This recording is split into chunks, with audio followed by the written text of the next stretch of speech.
Global Munnuru Kapu మహాసభకి guest of honour గా వెళ్తున్నారట. అసలు ఆ సభ ఉద్దేశం ఏంటి? మీ రోల్ ఏంటి అక్కడ? మీ సందేశం ఏమి ఇస్తున్నారు? ఆ ఇది సభ ఉద్దేశం ఏంటి? కొంచెం అవునండి. ఎక్స్‌ప్లెయిన్ చేయండి. ఇట్స్ వెరీ కమ్యూనిటీ బేస్డ్ గా హ్మ్. వాళ్ళు చేస్తున్నారు.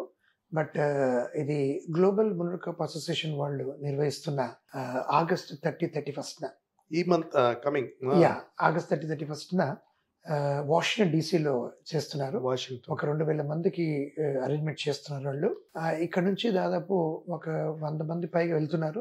అది కాకుండా కళాకారులు ఒక 10 మెంబర్స్ ఆర్టిస్టులు వెళ్తున్నారు. అందులో నేను కూడా ఉన్నాను. సో నా మ్యాజిక్ ప్రదర్శన, అంతేకాకుండా అక్కడ పిల్లలకి వర్క్షాప్ కూడా కండక్ట్ చేస్తున్నాం. ఒక 25 స్టూడెంట్స్ మాత్రమే చిల్డ్రన్ కోసం వర్క్షాప్. ఆ 2 days వాళ్ళకి నేర్పించి వాళ్ళకు ట్రిక్స్ కూడా వాళ్ళకి ఇస్తున్నాము.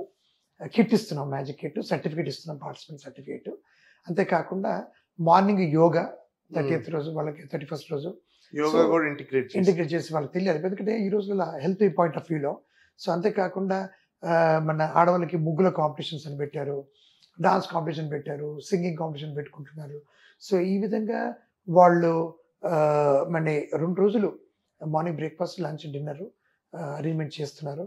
అండ్ అంత భారీ ఎత్తున మొత్తం, అంటే ఓన్లీ అమెరికనే కాకుండా ఆస్ట్రేలియా, ఆఫ్రికా, వేరే ఇతర కెనడా, వేరే రాష్ట్రాల్లో ఉన్న కమ్యూనిటీ వాళ్ళందరూ కూడా, మున్నూరు కాప్ కమిటీ వాళ్ళందరూ కూడా వస్తున్నారు అక్కడికి. 2-3 మంది ప్రతినిధులు వస్తున్నారు.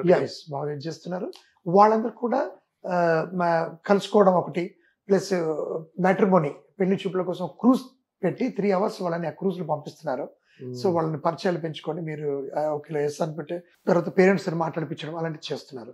సో ఈ విధంగా మన గ్లోబల్ మున్నూరు కాప్ అసోసియేషన్ వాళ్ళు ఫస్ట్ టైం ఇంత భారీ ఎత్తున ఒక కమ్యూనిటీ పరంగా చేస్తున్నారు. సో దానికి నేను వెళ్తున్నాను. ఎలా ఉంటుందంటే మ్యాజిక్ పరంగా మీకు, అంటే అక్కడ వచ్చే వాళ్ళందరూ కూడా ఎలా ఉంటుంది, ఒక కలర్ఫుల్ వాతావరణం క్రియేట్ చేస్తున్నారు. ఇట్లాగ అందరూ ఒక్కొక్క కంట్రీలో ఒక్కొక్క ఉన్నారు మన కమ్యూనిటీ వాళ్ళందరూ కూడా. సో ఇట్లా ఒక కంట్రీ, ఇక్కడ కంట్రీలో ఉన్నారు. కానీ ఈ గ్లోబల్ మున్నూరు కాప్ అసోసియేషన్ వాళ్ళు నిర్వహిస్తున్న మహాసభలో అందరూ ఏకమత్యం అయిపోయి అందరూ ఈ విధంగా ఒక ఇంటిగ్రేట్ అయిపోతున్నారు, పోలరైజ్ అవుతున్నారు. సో ఈ విధంగా ఒకటైపోతున్నారు, వేరు కలర్స్ ఒకటైపోతున్నారు. వండర్ఫుల్. సో ఈ విధంగా they are all going to be match for this thing. So అందుకనే అందరు తప్పనిసరి రావాలి. గ్లోబల్ మున్నూరు కాప్ విజయవంతం అసోసియేషన్ నిర్వహిస్తున్న మహాసభకి విజయవంతం చేయాలని చెప్పి నేను కోరుకుంటున్నాను.